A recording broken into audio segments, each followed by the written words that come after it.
Hello നമസ്കാരം, ഞാൻ doctor Adila തൗഫീഖ്. ഇനി ഞാൻ നിങ്ങൾക്ക് മുന്നിൽ വന്നിട്ടുള്ളത് ഫ്രൈഡ് റൈസ് സിൻഡ്രോമിനെ കുറിച്ച് പറയാനാണ്. അപ്പൊ അത് മാക്സിമം ഒരു 4 ഡേയ്സിൽ കൂടുതൽ നമ്മൾ വെക്കാതിരിക്കുക. സാധാരണഗതിയിൽ അത് പെട്ടെന്ന് തന്നെ റിസോൾവ് ആവുന്നതാണ് ഗർഭിണിയായ സ്ത്രീകള്, ചെറിയ കുട്ടികള്, അതുപോലെ മറ്റ് അസുഖങ്ങൾക്ക് മരുന്ന് കഴിക്കുന്നവരൊക്കെ ആണെങ്കിൽ ചെയ്യുമ്പോൾ തന്നെ ഹൈ ടെമ്പറേച്ചർ യൂസ് ചെയ്യാനും ശ്രമിക്കുക. ഹലോ നമസ്കാരം, ഞാൻ ഡോക്ടർ ആദില തൗഫീഖ്. ഇനി ഞാൻ നിങ്ങൾക്ക് മുന്നിൽ വന്നിട്ടുള്ളത് ഫ്രൈഡ് റൈസ് സിൻഡ്രോമിനെ കുറിച്ച് പറയാനാണ്. നമ്മൾ കുറെ കാലമായിട്ട് കേൾക്കുന്നതാണല്ലേ ഫ്രൈഡ് റൈസ്, പാസ്ത, നൂഡിൽസ്. ഇവയൊക്കെ ഉണ്ടാക്കുന്ന ഒരു തരം എന്താ പറയാ, ഒരു ബാക്ടീരിയ കോസ് ചെയ്യുന്ന ഒരു ഫുഡ് പോയിസണിങ് തന്നെയാണ് ഈ ഫ്രൈഡ് റൈസ് സിൻഡ്രോം.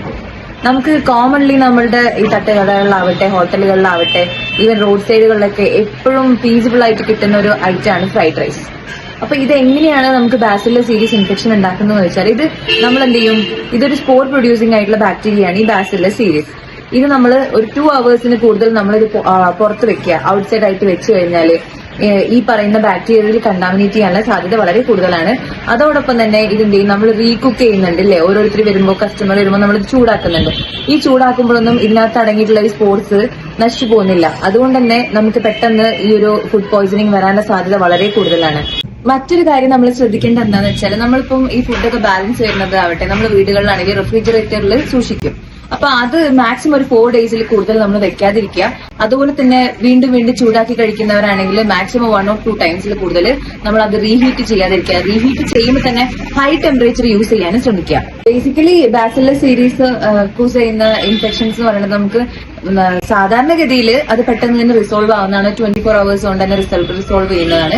6 hours ഞാൻ പറഞ്ഞ പോലെ 6 hours നമുക്ക് സിംറ്റംസ് എന്താ പറയാ, ഫുഡ് എടുത്തൊരു 6 hours തന്നെ നമുക്ക് എന്തായാലും ഈ ലക്ഷണങ്ങൾ കാണിച്ചു തുടങ്ങും. വയറിളക്കമാവട്ടെ, വയറുവേദനയാവട്ടെ, തലവേദനയാവട്ടെ, ഛർദിയാവട്ടെ എന്ന ലക്ഷണങ്ങൾ കാണിച്ചു തുടങ്ങുകയും ചെയ്യും.